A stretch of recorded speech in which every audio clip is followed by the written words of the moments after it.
الحمد للہ وحدہ لا شریک لہ والصلاة والسلام علی من لا نبی بعد وعلی آلہ واصحابہ الذین اوفوا عہدا۔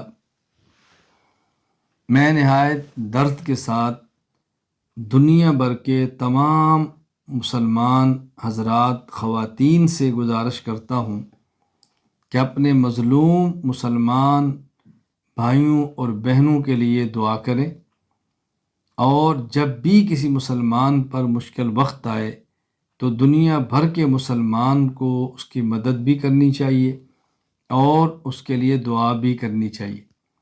ہمارے سامنے موجودہ حالات تفصیل کے ساتھ موجود ہیں، اس پر مزید بات کرنے کی ضرورت نہیں، بلکہ اپنے مظلوم مسلمان بھائیوں اور بہنوں کی مدد کی ضرورت ہے، ان کے لیے دعاؤں کی ضرورت ہے، اور اللہ تعالیٰ کو اس موقع پر رو رو کر منانے کی ضرورت ہے۔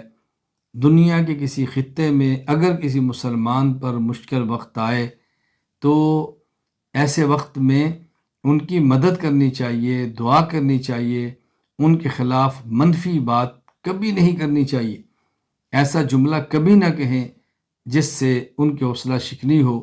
ہمیشہ ایسے جملے کہیں جس سے مسلمان بھائیوں کی حوصلہ افزائی ہو۔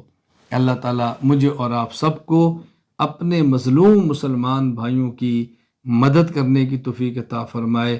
اللہ تعالیٰ ہمیں ان کے لیے ایسی امداد کی توفیق عطا فرمائے کہ وہ لوگ اس مشکل گھڑی سے نکل آئیں، سرخرو ہوں۔ اللہ تعالیٰ مجھے اور آپ سب کو شریعت کے احکام پر، رسول اکرم صلی اللہ علیہ وسلم کی مبارک سنت کے مطابق عمل کرنے کی توفیق عطا فرمائے۔